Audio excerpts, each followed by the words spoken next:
오늘 예수님 품고 살아야 삽니다 라는 제목으로 하나님 말씀 나누고자 합니다. 오늘 지난 몇 주간과 다르게 교회를 가득 메우신 교우들 덕분에 사람을 보고 힘을 내서야 안 되겠지만 찬양도 더 힘이 써지고 저도 많은 위로를 받고 힘이 납니다. 감사합니다. 우리는 하나님을 믿고 따르는 사람들입니다. 맞습니까? 성경을 읽어보면 한 가지 분명한 사실을 발견하게 됩니다. 하나님의 마음 안에 우리가 있다는 사실입니다. 우리에게 지대한 관심을 두시고 우리를 사랑하시되 끝까지 사랑하시고 우리를 위해서 행동하시는데 주저함이 없으십니다. 이런 하나님의 마음은 성경의 역사 내내 한결같으시고 일관되십니다.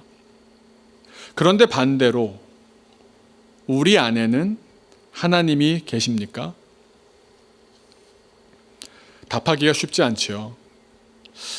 어떤 때는 정말 내 안에 하나님께서 살아계셔서 나를 강력하게 인도하시는 것처럼 느끼며 살아가기도 하지만 어떤 때는 내가 생각해도 내가 하나님을 믿고 따르는 사람이라고는 도저히 봐줄 수 없다 싶을 만큼 부끄러운 모습일 때도 있습니다. 이랬다 저랬다 하는데 그렇다면 신앙이 좋다라는 말은 무슨 뜻일까요? 어떤 뜻일까요? 하나님이 우리를 향해 그러하시듯 우리도 하나님을 향해 한결같아지는 사람이 된다. 그런 말 아닐까요? 그러니까 이랬다가 저랬다가 왔다 갔다 하지 않고 우리의 마음과 태도가 예수님께서 그러하시듯 우리도 예수님을 향해 한결같을 때 신앙이 좋다라고 말할 수 있지 않을까요? 그런데 또 그렇게 기준이 이렇다라는 것을 서로 나누고 나면은 신앙 좋은 사람 되기란 여간 어려운 일이 아니구나 생각이 됩니다.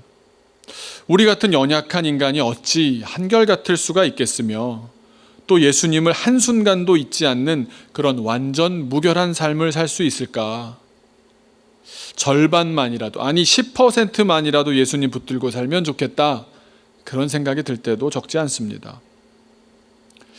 성경을 읽다 보면 이런 관점, 그러니까 하나님의 성실하시고 한결같으신 사랑하심과 우리 인간이 그의 사랑에 대해서 변절하고 배신하는 성실하심과 배신이라는 코드를 가지고 그 관점으로 읽을 수가 있습니다.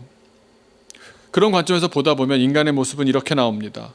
후회하고 뒤늦게서야 하나님을 다시 발견하고는 내가 앞으로는 절대로 어떻게든 하나님을 잊지 않겠다며 몸부림칩니다. 구약 전체의 내용이 이런 맥락과도 연결되어 있습니다. 인간들이 자꾸 잊어버리니까 명문화합니다. 잘 써서 적어둡니다. 돌판에 새겨진 10계명을 받아와서는 언약의 궤에 잘 보관했고 사람들이 그 존재를 기억하도록 또 잊지 않도록 이스라엘이 어디를 가든지 들고 다녔고 가장 귀한 모습으로 들고 다녔고 이스라엘이 정착하게 되자 이를 성전에 두었습니다. 그리고 그 성전에 사람들이 모여서 정기적으로 예배하면서 안 잊어버리려고, 잊어버리지 않으려고 몸부림쳤습니다. 그게 바로 율법, 토라였습니다. 구약 성경 전체도 그렇게 이어지는 건데 우리들이 얼마나 잘 잊어버려 왔는지 역사적인 사건 속에서의 그런 사건들과 인물들을 성경에 기록해서 기억나도록, 다시 기억하도록, 되새기도록 하셨고 나아가 절기며 생활 규범까지 적어주시면서 민족 공동체적인 관습과 문화 속에 숨만 쉬어도 함께 살기만 해도 하나님을 잊을 수 없도록 정말 백성들이 자기의 몸을 쳐서 복종시키는 것을 강제하면서라도 우리가 하나님을 기억해야지 잊어서는 안 된다라고 필사적으로 몸부림쳐 왔습니다. 구약 성경은 그렇게 역사적인 저술이었고 규범들을 모아놓은 책이었고 또 그 과정을 살아가며 느꼈던 희로애락의 노래였고 다시 또 하나님께로 돌이키시는 예언의 말씀이었습니다. 그걸 다른 말로 표현하자면 율법서요, 역사서요, 시가서요, 예언서입니다. 그런데 다 한 가지 노력입니다. 하나님을 어떻게 하면 잊지 않을까? 늘 한결같이 사랑할 수 있을까? 그런데 안타까운 결론은 무엇입니까? 인간은 다시금 하나님을 잊어버리더라. 그게 결론입니다. 인간이 어쩜 그럴 수 있을까 싶을 정도로 우리 인간은 하나님을 그냥 짧은 한순간에 잊어버리곤 했습니다. 왜 그럴까요? 결론부터 먼저 말씀드린다면 반복시킨다고 해서 다 기억하는 건 아니기 때문입니다. 반복하고 되풀이하고 되뇌이면서 좋은 점은 뭡니까? 진리와 접촉할 기회가 어떻게든 더 많아집니다. 하지만 진리가 내 안에 들어오기 위해서는 자기 스스로 한 사람 한 사람이 하나님을 인격적으로 만나야만 합니다. 그건 누구도 대신해 줄 수가 없습니다. 누구는 단 한 번의 하나님과의 만남으로 인격적인 교감을 하는가 하면, 누구는 아무리 만나게 하고 아무리 교회를 다니고 아무리 성경을 암송해도 인격적인 만남에 이르지 못하는 경우도 많이 보았습니다. 결정적인 역할을 해야 하는 이스라엘의 리더들이, 이스라엘의 아버지와 어머니들이 하나님 앞에 서지 않았기 때문에 결국 다시금 하나님을 잊어버리고 하나님을 기억하지 못하고, 그래서 구약이 어떻게 끝납니까? 하나님께서 아무 말씀도 하지 않으시면서 끝납니다. 이래서 구약이 끝이다 이런 표현이 없습니다. 그냥 디크레센도라고 하나요? 조용해지는 겁니다. 하나님께서 아무 말씀도 하시지 않으셨는데 잠시 그러시려니 1년이 되고 2년이 되고 무려 400년의 침묵, 성경이 멈추었습니다. 하나님의 말씀이 없는 시대는 기록할 이유도 없었고 기록할 거리도 없었습니다. 400년 동안의 침묵, 그 길고 긴 침묵 끝에 마침내 하나님께서 다시 말씀하기 시작하셨습니다. 그런데 이번에는 좀 달랐습니다. 율법도 예언도 역사도 시가서도 아닌 그 모든 것을 뛰어넘는 색다른 방법이었습니다. 하나님의 어떤 결단이 있으셨던 겁니다. 인간을 살리는 새로운 길, 그것은 바로 자신이 직접 사람이 되시는 방법이었습니다. 이제 우리는 하나님의 아들 예수님과 함께 하나님을 잊지 않고 하나님의 사랑 안에 거하게 되었습니다. 그래서 오늘 말씀은 하나님께서 우리에게 새롭게 다가오신 것을 잘 정리해 준 이야기입니다. 우리를 구원하신 이야기이고 또 우리가 이제 어떻게 그 주님과 관계 맺으며 살아가야 할지 알려주시는 말씀입니다. 오늘 빌립보서 2장 5절 말씀을 한번 먼저 같이 한 목소리로 읽겠습니다. 2장 5절입니다. 시작. 너희 안에 이 마음을 품으라. 곧 그리스도 예수의 마음이니. 하나님께서는 오늘 본문 말씀을 통해서 우리를 포함한 하나님께서 창조하신 이 세상을 향해서 내가 만물을 새롭게 하리라, 새로운 방법으로 구원하리라, 새로운 길을 알려주십니다. 사실 세상 어디에도 신이 자기를 비우는 이야기는 어느 사상, 어느 종교에서도 찾아볼 수가 없습니다. 하나님께서 보내신 예수님이 자기를 비우신 이 이야기가 우리 크리스찬들이 살아가는 삶의 마음가짐, 태도가 되기를 주님이 바라시면서 첫 마디를 던지시는 겁니다. 여기서 마음을 품으라 라는 말은 헬라어로 프로네이스트라고 하는데요. 이게 우리말로 번역하자면 이런 겁니다. 우리 이런 식의 마음가짐을 가지십시오. 이렇게 번역할 수 있습니다. 그런데 이 단어의 어원을 아리스토텔레스가 많이 사용했던 표현인데 프로네시스라고 합니다. 이것은 지혜입니다. 지혜인데 어떤 지혜냐 하면은 우리가 생활에서 실천적으로 살아가는 삶 속에서 필요한, 우리식으로 요즘식으로 표현하자면 생활의 지혜, 그런 걸 지칭할 때 썼던 말입니다. 그러니까 이제 예수님은 머릿속에만 있는 관념적인 분이 아니라 예수님의 마음가짐으로 너희는 세상의 일상을 살아가야 한다라는 말씀입니다. 너희들은 예수를 닮아, 예수를 따라 일상에서도 작은 예수가 되어서 살아가라. 예수를 너희의 일상에 초대하고 그분과 더불어 살아내라. 이 말씀입니다. 그 예수님은 그럼 어떻게 사셨습니까? 6절부터 이어지는데 6절 상반절만 먼저 보겠습니다. 시작. 그는 근본 하나님의 본체시나. 우리 아까 찬양했던 가사에도 나오죠. 우리가 그 마음가짐을 닮아야 할, 우리가 따라야 할 그분, 예수님은 이 땅에 오시기 전에 하나님과 동등하셨습니다. 본체셨습니다. 하나님이셨습니다. 제가 이 말씀을 읽다가 어떤 기억이 하나 떠올랐습니다. 제가 요즘은 양복 정장을 많이 입는 편인데요, 작년까지만 해도 잘 입지 않았습니다. 그래서인지 작년까지 제가 어디 가서 저를 소개해야 될 때 그런 말을 자주 했습니다. 저 목사 맞습니다. 옷을 어린이들이랑 같이 놀기 위해 좋은 옷을 입는 것이 그냥 몸에 배어 있다 보니까 양복 안 입고 어린이들하고 편하게 입을 수 있는 캐주얼하게 입고 저지 같은 걸 많이 입고 그랬어서 그랬을 수도 있겠지만, 또 한편으로는 제가 그간 한 20년 목회한다고 시간을 보내면서 목사로 잘 안 봐주더라고요. 애들이랑 놀고 한 아이의 마음과 성장에 마음 쏟고 그게 중요하다고 생각하면서 그렇게 열심히 살다 보면 사람들은 희한하게도 목사는 아닐 거라고 생각을 하더라고요. 지극히 작은 자, 소자, 어린이들을 돌보는 일은 그건 아주 작은 일일 뿐이야. 작다는 말은 사실은 규모를 얘기하는 게 아니라 가치도 작다고 생각하는 것 아닙니까? 그래서 저는 난 중요하다고 생각하는데 저분은 안 중요하게 생각하는구나, 나와 다르구나, 그렇게 생각하면서 그냥 제 일을 열심히 해왔는데 한 20여 년 이렇게 지나온 세월을 돌아보니까 저분들이 생각하는 목사가 아니구나. 나는 제가 잘못된 건가요? 그렇게 보시는 분들이 잘못된 건 아닌가요?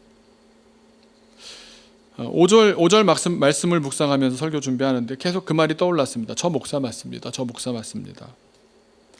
예수님은 근본, 본질적으로 originally 하나님의 본체셨습니다. 예수님이 이 땅에 오셔서 저렇게 남루한 옷차림으로 아무 데서나 먹고 자고 병들고 망해가는 인생들 사이로 다니시면서 눈물 흘리고 그러시니까 사람들이 오해하지만 예수님은 그때도 하나님이셨습니다. 사람들이 우습게 생각합니다. 마음대로 평가합니다. 그래서 예수님을 자기 발 아래에 두려고 하지, 저 초라한 행색의 예수님의 말씀, 저 정도 되는 사람의 하는 이야기의 아래, 그 말씀 아래에 있고자 하지 않습니다. 내가 아는, 내 머릿속으로 그려왔던 메시아 아래에는 있겠다 생각을 해왔지만 저 사람, 저런 행색, 저런 몰골, 그 예수 아래에는 있을 수 없다고 생각한 겁니다. 그래서 우린 또 하나님을 잊어버립니다. 내가 하나님 위에 있기 때문입니다. 우리는 예수님을 잘 잊습니다. 하나님을 잘 잊어버립니다. 이스라엘 백성만 그런 게 아닙니다. 오늘도 또 하나님을 잊어버리고 지난 한 주간 가운데도 우리는 여러 차례 하나님을 잊어버렸는지 모릅니다. 그런데 왜 있습니까? 그 한 가지 이유는 내가 하나님 위에 있기 때문입니다. 게다가 자기 혼자만 그러면 모르겠는데 남도 꼬드겨서 공동체를 망하게까지 하고, 구약 성경에 보면 바리새인들이 그렇게 작당하고 사람들을 선동한 후에 어떻게 합니까? 결국 공동체를 구하러 오신 예수님을 죽입니다. 공동체를 망하게 했습니다. 예수님이 다른 방법으로 살려주셨지만 그 공동체가 살 수 있는 유일한 길을 누구보다도 거기에 리더라는 사람들이 앞장서서 막아버린 겁니다. 그래서 예수님이 그들을 뭐라고 불렀습니까? 별명을 뭐라고 불렀습니까? 독사의 자식들아. 사랑하는 교우 여러분, 초라하신 그분이 우리의 예수님이 맞습니다. 내가 화려하게 살고 싶고 내가 대우받으며 살고 싶은 욕망이 커서 예수님의 그런 귀하지 않아 보이는 모습을 인정하지 않는다고 해서, 그분은 내가 아는 분 같지 않다고, 내가 지금까지 고대해왔던 분이 아니라고 부인한다고 해서 내가 십자가에 매달아 죽여버린다면 결국 우리가 교만해서 예수님을 잊어버린 것 아닙니까? 그분은 행색이 어떠하든 몰골이 어떠하든 세상에 어떤 모습으로 오셨든 그분의 큰 뜻을 우리가 못 알아봐서 그렇지, 그분은 그때도 하나님의 아들, 근본 하나님의 본체셨습니다. 6절 하반절에서는 상반절의 표현과 전혀 다른 표현이 나옵니다. 상반절에서는 분명 예수님은 하나님과 같다라고 했는데 하반절에서는 충격적인 언급이 나옵니다. 같이 한번 읽어볼까요? 시작. 하나님과 동등됨을 취할 것으로 여기지 아니하시고. 예수님은 하나님과 본체였다, 동등되었다, 방금 그렇게 말했는데 그런 대단한 예수님, 그분의 삶의 태도는 어땠냐는 겁니다. 하나님과 동등한 대우를 당연한 것으로 여기지 않으셨습니다. 우리가 믿는 예수님이 누군지를 잘 알아야 합니다. 근데 바로 이 지점이 또 한 번 우리로 하나님을 쉽게 잊도록 하는 지점이 됩니다. 우리가 비중 있게 생각하는, 우리 삶이 어떻습니까? 우리가 좀 비중 있게 생각하는 돈이라든지 권력이라든지 특권이라든지 지위라든지 명예라든지 뭐 하나라도 있으면 그걸로 우리 자신을 우상화하기 시작합니다. 그런 적이 없다고요? 한번 들어보십시오. 예수님은 전혀 다른 태도를 살아내셨는데 제가 우연히 TV를 보다가 범죄 심리학자로 요즘 많이 나오시는 이수정 교수님인가? 그분이 나오셔서 말씀을 하시는 겁니다. 연쇄살인범들을 굉장히 많이 만나봤답니다. 그러시지 않았겠습니까? 그런데 너무 안타까운 지점이 하나 있는데 그게 뭐냐면 그 연쇄살인범이 첫 번째 범죄했던 것이 그냥 넘어간 겁니다.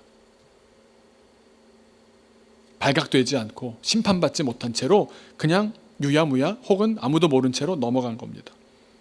그러면 그 사람이 어떻게 되는지 아십니까? 이 사람의 태도가 갑자기 달라집니다. 그러니까 첫 번째 범죄했을 때 혹은 동물을 학대한다거나 가까운 사람들에게 가학적인 태도를 보이기 시작하고 매우 지나칠 정도로 이기적인 태도로 살아가는 그 초기에 그 처음에 그때 바로잡지 않아서 일이 커졌다는 것인데 사람이 동물이나 약자를 괴롭히면서 스스로를 어떻게 생각하느냐? 나는 전지전능하다고 느낀답니다. 자기를 우상화하는 겁니다. 나보다 약한 여성을, 어린이를, 약자들을 왜 괴롭힙니까? 괴롭히면서 왜 이해가 잘 되지 않지 않습니까? 아니, 괴롭히는 게 왜 즐거울까? 그것은 자신이 가진 힘으로, 나이가 들어가다 보면 내가 가진 돈으로, 특권으로, 지위로, 명예로 다른 누군가를 통제하고 조종할 수 있다고 느끼면서 내가 전지전능하다라는 그런 쾌감을 느낀다는 겁니다. 그래서 처음에 그런 일이 있었을 때, 그런 기미가 보일 때 그것은 반사회적이고 남에게 또 남의 그 가족에게 씻을 수 없는 피해가 된다는 사실을 그 처음부터 철저하게 가르치지 않는다면 연쇄살인범들은, 아니 다른 많은 범죄자들도, 횟수를 계속 더해가는 그런 범죄자들은 자기 우상화에 빠진다는 겁니다. 내가 하나님이 되는 쾌감이 그렇게 무서운 겁니다. 그렇게 자기를 우상화하다 보면 나는 괜찮고 다른 사람들의 고난은 문제가 될 게 없다고 생각하는 겁니다. 남의 인격을 무시하고 말살하는 비인격적인 일들도 얼마든지 눈 하나 깜짝하지 않고도 저지를 수 있게 됩니다. 그런데 한번 예수님을 생각해 보십시오. 예수님이야말로 본인이 진짜 전지전능한 하나님이신데 동등됨을 취할 것으로 여기지 않으셨습니다. 하나님으로 살려고 하지 않으셨습니다. 자발적으로 내려오셨습니다. 우리 보고 그렇게 살라는 겁니다. 하나님께서 보내신 하나님의 아들 예수님께서 그렇게라도 본을 보이시지 않으면 결국 인간들은 또 욕심을 낼 것이고 구약의 많은 그래왔던 과정들처럼 인간의 구원은 또 요원해지고 말 것임을 예수님은 알고 계셨던 겁니다. 그래서 이렇게 살라는 삶을 보여주시면서 7절 말씀을 이렇게 표현합니다. 같이 한번 읽어보겠습니다. 시작. 오히려 자기를 비워 종의 형체를 가지사 사람들과 같이 되셨고, 하나님과 동등한 분이 사람과 같이 되시는 겁니다. 스스로 다운그레이드 하는 겁니다. 예수님은 인간이 되셨습니다. 인간이 되셨는데 그것도 왕이나 지식인이나 천재 예술가 그렇게 오신 것이 아니라 인간 중에서도 종이 되어 오셨습니다. 마태복음 20장 27절 아까 말씀드린 기도 가운데도 이렇게 나눴지만 같이 한번 읽어보겠습니다. 시작. 너희 중에 누구든지 으뜸이 되고자 하는 자는 너희의 종이 되어야 하리라. 이게 하나님 나라 법칙입니다. 그리고 말씀만 하시고선 너희들은 그렇게 살아, 나는 아니야가 아니라, 입으로만 하신 말씀이 아니라 예수님은 그의 생애를 통해서 삶으로 보여주셨지 않습니까? 요한복음 13장을 보면 종과 같은 예수님의 모습이 이렇게 묘사됩니다. 잘 아시는 대목일 텐데 석절 말씀으로 우리 함께 한 목소리로 읽겠습니다. 시작. 저녁 먹는 중 예수는 아버지께서 모든 것을 자기 손에 맡기신 것과 또 자기가 하나님께로부터 오셨다가 하나님께로 돌아가실 것을 아시고 저녁 잡수시던 자리에서 일어나 겉옷을 벗고 수건을 가져다가 허리에 두르시고 이에 대야에 물을 떠서 제자들의 발을 씻으시고 그 두르신 수건으로 닦기를 시작하여. 제가 이 말씀을 보면서 가장 비슷한 경험을 한번 해봤는데, 그러고 나서 제 경험에, 표현을 좀 용서해 주십시오. 우리가 요즘 종이 없지 않습니까? 요즘 우리가 하는 말 가운데 제일 낮춰 부르는 표현으로, 욕이 아닌 범위 내에서 할 수 있는 말로는 거지 같다는 말 말고는 표현이 안 됐습니다. 씻지 않는 사람들이거든요, 유대 문화가. 그리고 그 유대 사람들끼리도 제일 더럽다고 하는 발입니다. 발을 제일 더럽다고 생각합니다. 남의 집 들어갈 때도 발 씻고 들어가도록 이렇게 물을 담아놓는 항아리가 있어서 뭐 끼얹기라도 하고 들어갔어야 되는 거지, 발이 너무너무 더러운 나라인데. 제가 비슷한 경험을 했던 것은 몽골에 가서 단기 선교팀과 갔다가 몽골 분들 세족식 해드렸을 때입니다. 할까 말까 고민을 굉장히 많이 했습니다. 몽골의 현지 코디네이터가 얘기해 주시기를 몽골 분들이 발을 안 씻는다는 겁니다. 여름 내내 한 번 씻을까? 이러는 겁니다. 그 더운데. 그런데 하나님께서 마음을 주셔서 하기로 마음을 먹고 허리에 수건을 동이고 정말 예수님 하셨던 것을 흉내내면서 새 양말을 하나씩 드릴 테니까 준비를 해놓고, 한 번 할 때마다 하나씩 옆에다 놓고, 또 한 번 오실 때마다 새 물을 받아서 대야에 가득 새 물을 받아서 닦아드리고, 이렇게 하기로 다 준비를 했는데 발이 담겨지는 순간 부유물들이 올라오는 겁니다. 얼마나 많은 게 붙어 있었는지. 또 깨끗했던 투명했던 물이 금방 뭐 한두 번 이렇게 슥슥슥 문지르고 나면 대야 가득 흙탕물이 되더라고요. 그런데 재미난 점은, 재미나다고 할 수는 없겠군요, 발을 씻겨가는 내내 발까지 그분의 떨림이 느껴지는 겁니다. 우시는 거죠. 그분이 울기 시작하면 발을 닦고 있는 선교대원도 그분을 쳐다볼 수가 없습니다. 감정이 너무 복받쳐 오를까 봐. 근데 속으로 우는 겁니다.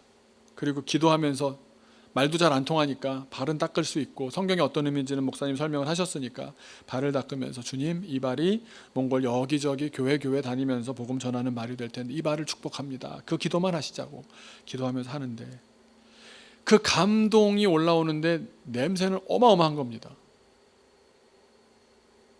근데 그 감동이, 냄새, 그 어떤 불결함, 막 그 나쁜 상상들이 아니라 이 발로 정말 하나님의 복음을 들고 방방곡곡 다닐 걸 생각하니까 그 냄새가 뭐 안 난다고 할 수는 없지만 그 냄새보다 더 큰 사랑으로 이겨내는 겁니다.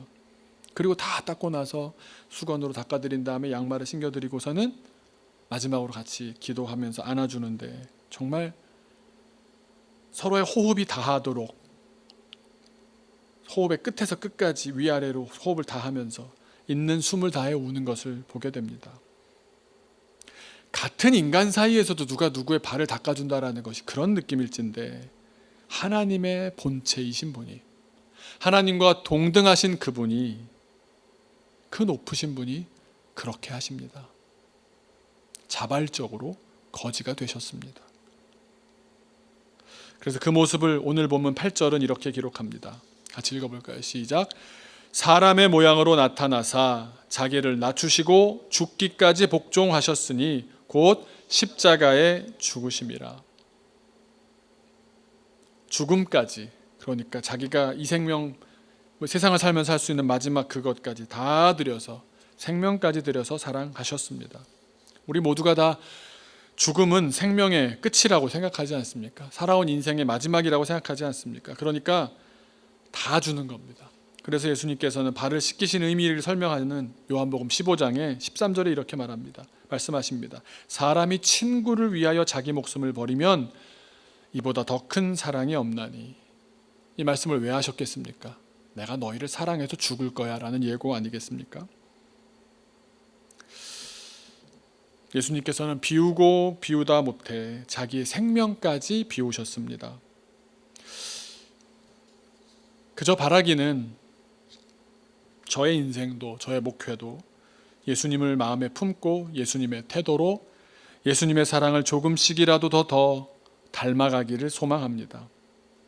또 우리 교회도 예수님의 삶을 조금씩이라도 따라가 보았으면 좋겠습니다. 지난 목요일에 소연이라는 어린이를 만나고 왔습니다. 소연이라는 어린이는 새로 오신 분들이 많아 잘 모르실 수도 있겠는데 부모님이 안 계시고 계시지만 이제 키우시질 않고 할머니 할아버지의 손에 키워지고 있는데 몸에 많은 병이 있어서 몸이 척추가 휘고 또 시력도 문제가 있었고 또 발육도 그렇게 좋지 않은 그런 친구입니다. 그런데 그냥 어떤 우리 집사님이 데려와서 교회를 다니게 됐고 그 집사님은 이제 다니시지 않은 다른 또 선교를 하시게 됐지만 또 맡겨주셨으니까 저희 아이라고 생각하고 교회에서 잘 돌보고 함께 있었고 코로나가 되고 또 교회가 이쪽으로 옮기고 나서는 잘 보지를 못했죠.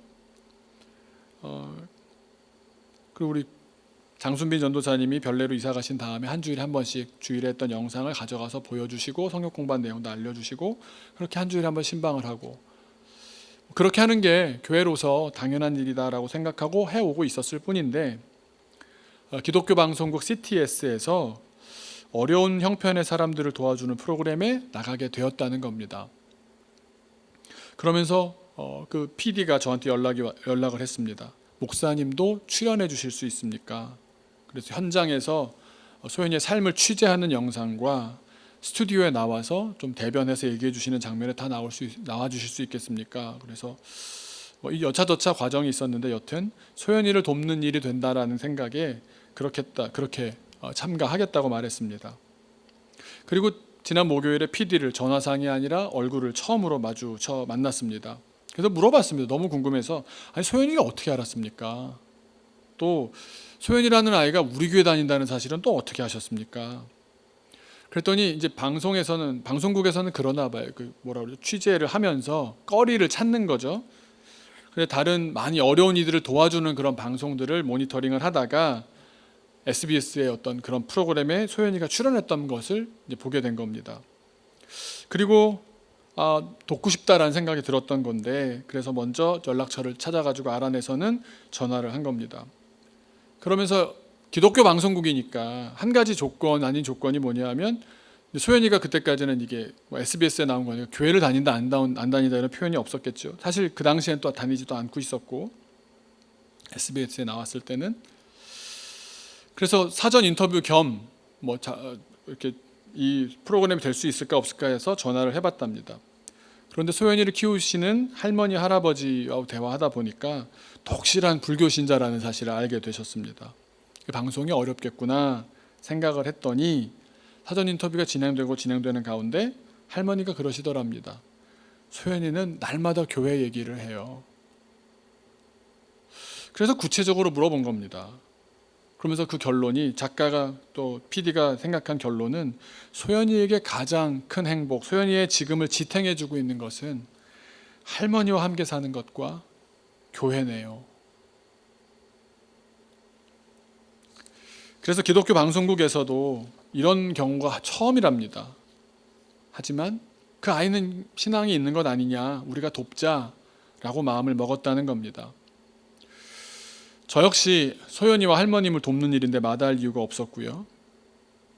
또 저희가 장소민 전사님이 한 주일에 한번 찾아가서 하는 그 모습을 찍고 싶다는 겁니다. 놀이터에서 놀아주고 영상을 보여주고 성경 공부 알려주고 하는 것을 보고 싶다는 겁니다. 그래서 시간을 정해서 그 집에서 이제 수업하는 것, 가르쳐주는 것, 끝나고 놀아주는 것 그렇게 촬영을 했습니다. 네, 장순빈 전사님이 얼마나 어색해하든지. 근데 그 영상 그때 카메라 하지 않고 저희 자연스럽게 저희가 하는 대로 하겠습니다. 그러고선 그 집에 들어가는데 소연이가 오셨어요. 인사는 하나도 안 하고 점프를 하는 거예요. 펄짝펄짝 뛰는 겁니다. 너무 좋아서. 또 할머니가 저희를 보고도 뭐 전혀 낯설어하지 들어오시라고 여기 오시라고 잘 지내셨냐고 얘기하는 그런 모습에서 충분히 짐작이 되죠. 소연네랑 또 그 가족이랑 저희가 어떤 정도의 정이 있고 관계가 되는지가 보이지 않겠습니까? 하여튼 그 마지막에 그 PD가 그럽니다. 소연이가 왜 저렇게 교회를 좋아하는지 알겠네요. 할머니도 또 한번 그 만남 중에 저한테 그러셨습니다. 제가 목사인 걸 아니까 그렇게 얘기하셨는지 모르겠지만, 목사님, 할아버지께서 얼마 전에 많이 아프셨는데 소연이가 자기가 기도했으니까 하나님께서 도와주실 거라고 걱정하지 말라고 그랬어요. 그래서 알았다 그러셨다고. 그렇게 따뜻한 분위기로 진행되는데 갑자기 PD가 아주 보수 우익적인 질문을 저한테 하셨습니다. 기독교 방송국이 아니랄까봐 저희께 이렇게 물어보는 겁니다. 목사님, 할머니가 계신데 이렇게 소연이를 대하시는 이유가 소연이가 이 집안의 복음의 씨앗이 되어서 할머니, 할아버지를 믿음의 길로 인도하는 그런 걸 놓고 기도하고 계시지요? 예스, 노로 물어보셨습니다. 그런 심정이지요? 그 답정너 아닙니까? 사실은 제가 그런 생각을 해본 적이 없거든요. 우리가 전략적으로 할머니, 할아버지를 어떻게든 전도해서 그렇게까지 생각한 적이 없습니다. 그냥 우리가 소연이를 직접 만나는 것을 허락해 주셔서 감사하다라고 생각했지, 할머니, 할아버지를 어떻게든 저한테도 작가가 사전 인터뷰 때도 계속 물어본 게, 그분들은 교회를 몇 번 나오셨나요? 오시면 예배를 드리시나요? 기도를 하시나요? 이런 걸 물어보셨었거든요. 제가 그랬습니다. 그래서 그런 생각을 해본 적이 없습니다. 대답을 하고 나니까 PD의 눈빛에서 내가 뭘 잘못했다는 느낌을 주었습니다. 목사인 내가 좀 잘못했나? 좀 도와주려고 그랬나? 제가 소연이를 두고 기도하는 제목은 할머니 앞이라 말씀은 못 드렸는데, 두 분 돌아가시고서도 이 아이의 연약함을 잘 돌봐줄 공동체를 만나게 해달라고 기도합니다. 근데 할머니 계신데 그 얘기를 할 수가 없지 않습니까? 그래도 또 질문을 한 게 있으니까, 받은 질문에 촬영까지 하고 있으니 대답을 어떻게 지혜롭게 할 수 있을까 잠시 생각하다가 그렇게 대답했습니다. 우리가 소연이에게 좋은 공동체가 되게 해달라고 기도합니다. 그 얘기를 하면서 저 혼자 그런 생각이 들었습니다. 우리 교회 참 좋은 교회다. 소연이는요 17kg밖에 안 나갑니다. 동네에서 놀다 보면 같이 노는 애들이 다 등치가 큽니다. 근데 다 동생입니다.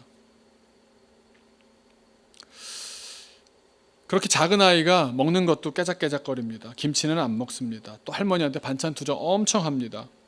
그런데 교회만 오면 잘 먹습니다. 우리 교회 어른들께서 잘 먹었냐고 또 물어주고, 다 먹어야 돼, 건강해야지, 이름 불러주고 소연아 챙겨주고, 화장실 간다 그러면 누가 가고, 저 사람이 가고 이 사람이 가고, 집에까지 갖다 데려다 주길 부탁드리면 집사님들 중에 그거 거부하시는 분 한 분 없으시고, 또 교회에서 교인들이 다 알거든, 소연이가 김치 안 먹는 거. 근데 김치 조금 먹었다고 다 한 젓가락 먹고도 칭찬받고, 두 젓가락 먹으면 난리 나고 이러니까. 또 친구들은 소연이랑 아무런 차별 없이 똑같이 같이 놀아줍니다. 그날 갔더니 아파트 내려오자마자 문 열면 바로 놀이터거든요. 그래서 여기서 촬영하자 그랬는데 재미없어 하는 겁니다. 왜 그래? 그랬더니 자꾸만 교회 친구들과 함께 갔던 놀이터를 가자는 겁니다. 가봐야 지금은 그 교회 친구들이 없는데도 자기는 거기가 너무 좋답니다. 시설도 차이가 오히려 집 앞이 훨씬 낫습니다. 그날 하루 이렇게 있으면서 혼자 그런 마음의 위로를 받았습니다. 우리 교회가 참 좋은 교회 아닌가? 제가 뛰어나서일 리도 없고요. 우리 교회가 자랑할 만한 대단한 것이 있어서 좋은 교회도 아닙니다. 우린 여기 지금 새빵살이 하고 있죠. 무슨 대단한 어떤 자랑할 만한 것 뭐가 있습니까? 그런데 한 가지, 우리 교회는 소연이한테 좋은 교회인 것만은 맞는 것 같습니다. 하나님께서 그러시지 않을까요? 야, 중심교회, 너네 잘하고 있어. 제가 무엇으로 더 좋은 교회를 꿈꿔야 하겠습니까? 저희 아버지처럼 수백억 규모의 건축과 뛰어난 경영과 거대한 건물을 짓는, 또 눈에 띄는 그런 업적을 꿈꾸며 살아야 할까요? 물론 시대에 따라 또 해야 될 당면 과제가 다 다르기 때문에 그렇기도 하겠지만, 또 한편으론 제가 그릇이 못 되어서 그런지도 모르겠지만 제가 멈추게 되는 지점은 바로 이 부분입니다. 하나님과 동등하신 그분이 인간이 되셨습니다. 그 지점 앞에서 지나칠 수 없는 사람들을 발견하게 되는 겁니다. 누가 뭐래도 저는 목사고, 누가 뭐래도 우린 교회입니다. 그리고 우리는 사랑하되 끝까지 사랑할 뿐이고요. 예수님이 인간이 되셨다는 이 지점에서 늘 무너집니다. 그냥 우리 어린이들이 참 좋습니다. 어른들의 욕망과 왜곡된 가치관으로 또 본인의 상처로 다음 세대를 망치려 드는 것만 같아서 그런 게 보일 때마다 그렇게 마음이 쓰이고 아픕니다. 우리가 예수님의 마음을 품고서 하나님의 사랑을 교우들 서로 주기도 하고 받기도 하는 가운데 결국 하나님의 사랑을 알아가고 닮아가고, 그렇게 사랑의 예수님 조금씩 닮아간다면 우리 좋은 교회 아닙니까? 오늘 말씀에 이어지는 9절, 10절, 11절을 보시면 그렇게 살아낸 사람들이, 그렇게 살아내신 예수께서 마지막에 어떤 영화로운 사람, 모든 무릎이 예수의 이름에 무릎 꿇게 된다는 말씀을 하시는데, 모든 입이 주를 시인하고, 많은 분들이 이 설교를 하다가 9, 10, 11절을 목적으로 그 앞을 수단화하는 경우가 많은 것 같습니다. 결국 이렇게 사랑했던 것도 입술을 열어서 그리스도를 시인하고 무릎을 다 꿇게 하고 굴복하고 정복되고 꼼짝 못하고 내 맘대로 통제하려고 하고 그러려고 하는 사랑이 아니지 않습니까? 결과적으로 그렇게 해주신다면 그건 하나님이 하실 영역이지만, 우리가 죽는 순간까지 무명하다고 해서 주님 앞에서 무명하겠습니까? 주님은 오늘도 우리에게 말씀하십니다. 너희 안에 이 마음을 품어라.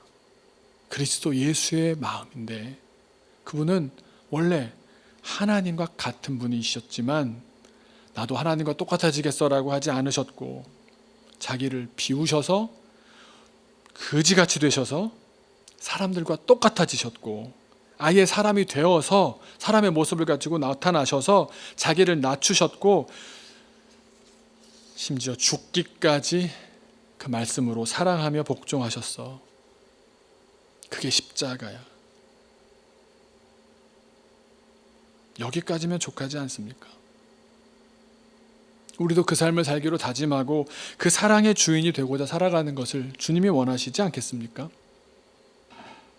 9절부터 이어지는 수많은 말씀들, 저도 너무너무 감동적인 말씀입니다만 차마 내 입으로 이런 걸 주실 거니까 내가 해야겠다, 그런 마음이 들어서 참 부담스럽습니다. 그런 차원이 아니라는 걸 전제로 하고 말씀드린다면, 읽어본다면, 그러므로 하나님이 그 예수를 지극히 높여 모든 이름 위에 뛰어난 이름을 주셨고, 하늘에 있는 자들, 땅에 있는 자들, 땅 아래에 있는 모든 무릎이 예수님의 이름에 무릎이 꿇어지고, 모든 입들은, 살아있는 모든 생명체들은 예수님이 주님이라고 시인한다고.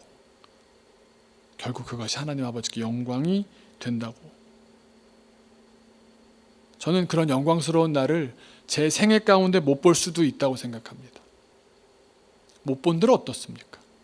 우리가 진짜 행복한 지점, 우리가 주님과 같아지는 지점, 주님을 닮아가는 지점, 주님의 자녀가 되는 지점, 주님의 일꾼이 되는 지점은 십자가까지 아닙니까? 우리를 낮추고 죽기까지 복종하며 십자가에 죽은 예수님을 따라 그렇게 살아내기를 소망합니다. 우리 교회가 참 부족하고 하지만 그렇게 연약한 어린이들이 여전히 있는데 사랑하지 않고 있다면 우린 뭡니까 도대체? 사랑할 수 있을 때 사랑하는 우리들을 주님께서 눈여겨보시지 않으시겠습니까?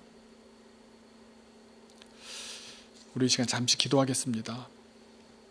기도할 때 주님, 내 안에 예수님이 없는 것 같습니다. 혹은 주님, 내 안에 예수님이 계셔 주십시오. 예수님의 마음을 품고 살고 싶습니다. 그 예수님은 하나님의 본체셨습니다. 그러나 하나님과 똑같을 것으로 하지 않으셨고 자기를 비우시더니 정말 거지 같은 모습으로 나타나셔서는 이렇게 더러운 인간 중에 하나가 되셨고, 하지만 그분은 여전히 하나님의 본체셨기 때문에 주님은 그 멋진 존귀함이 그 안에 있으셨고 그의 삶 가운데 사랑이 넘치셨습니다. 그리고 죽기까지 사랑하시고 복종하셔서 십자가를 지셨습니다. 주님, 우리의 그런 삶을 통해서 주님께 영광 되길 소망합니다. 내가 받겠다는 영광이 아니라 그 주님께 그 삶을 먼저 보여주셔서 그 삶으로 결단하고 나아갈 용기를 주신 주님께 감사합니다. 감사합니다. 오늘 주님께 한 걸음 더 들어가게 하여 주옵소서. 주님을 향해서 한 걸음 더 나아가게 하옵소서. 이 한 주간이 그렇게 살아가는 한 주가 되게 하옵소서. 우리 잠깐 같이 기도하겠습니다. 주님, 우리 마음에 누가 있습니까? 무엇이 가득해 있습니까? 우리 마음의 편대를 너무 세상적인 것, 세상 자랑으로 다 가득 채우고 있지 않습니까? 더럽고 추악한 우리의 내면을 주님 올려드리오니, 주님 사랑할 수 있을 때 사랑하지 않으며, 주님 섬길 수 있을 때 섬기지 않으며, 예배할 수 있을 때 예배하지 않으며, 주께 나아올 수 있을 때 나아오지 않으며 우리가 어찌 주님을 사랑한다 말하겠습니까? 주님을 향해서는 우리가 어떤 것도 다른 것으로 첫 번째로 세우지 않게 하여 주옵소서. 주님은 나에게 언제나 모든 것이셨는데, 나를 향할 때 주님의 마음속에는 언제나 내가 있었고 나를 마음에 품으셨고 나를 향한 계획과 생각과 구원의 모든 계획들을 갖고 계셨는데, 우리는 여전히 주님 만나기가, 주님 앞에 나아가기가 왜 이렇게 여러 가지 중에 하나 얘기하는 것처럼 얘기하고 있습니까? 주 나의 모든 것, 내 안에 주님밖에 없음을 이 시간 다시 확인케 하여 주옵소서. 이 한 주간을 살아갈 때 주님, 우리 삶 가운데 주님으로 가득 찬 인생 되게 도와주옵시고, 주님을 향해서 타협하지 않게 도와주옵시고, 주님이 보여주신 그 사랑의 길을, 우리 마음에 주님의 사랑을 품고 주님의 마음을 품고 주님의 태도로 살며 이 땅 가운데 우리가 승리할 수 있게 하여 주옵소서. 주님의 사랑으로 승리하게 하옵소서. 정복하고 무찌르고 군림하는 그런 사랑이 아니고 그런 걸 해놓고선 사랑이라고 말하는 것이 아니라 정말 예수님처럼 그렇게 사랑, 진정한 사랑, 참된 사랑, 정말 오래도록 한 사람을 바라보고 계획하고 기대하며 이루어내신 그 사랑을 우리도 닮아가며 해나갈 수 있도록 도와주옵소서.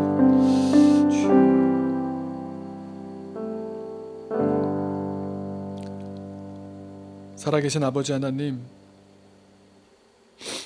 우리 마음을 돌아봅니다. 내 안을 가득 채우고 있었던 것은 세상적인 계산, 나의 피로, 또 방송을 통해 전해오는 수많은 숫자들, 그리고 앞날에 대한 걱정, 주님, 그 모든 것에 앞서 주님께 나아갈 수 있는 믿음을 허락하여 주옵소서. 이 시간 인터넷으로 예배하는 한 분 한 분에게도 주님을 향해서 거룩히 분별된 마음으로 나아오게 하시고, 이 자리에 함께한 교우들에게도 주님, 우리가 나아왔지만 주님께 집중하지 못하고 있다면 이 시간 우리의 입술로, 우리의 마음으로, 우리의 무릎으로 주님을 나의 하나님으로 인정하고 주님을 받아들이며 한 주간을 주님 중심으로, 주님 주시는 마음으로 살아갈 수 있는 용기를 얻게 하여 주옵소서. 주님, 우리에게 사랑할 기회를 주셔서 참 감사합니다. 아무리 많은 활동이 제약되었다고 해도 사랑할 수 있는 일들이 이렇게 많은데 우리는 너무 뒷짐지고 있지 않았습니까? 예수님은 쉼 없이 그렇게 사랑하시며 그렇게 한 사람 한 사람을 만나 주셨는데 사람의 시선이 두려워서 다른 어떤 이유도 우리의 사랑을 막지 못할 줄로 믿사오니 주님, 교회로 세우신 주님의 뜻을 분별하고 사랑할 수 있을 때, 찬양할 수 있을 때, 예배할 수 있을 때 더욱 주님을 향해서 마음을 드리는 우리들이 되게 하여 주옵소서. 감사드리며 예수님의 이름으로 기도하옵나이다. 아멘.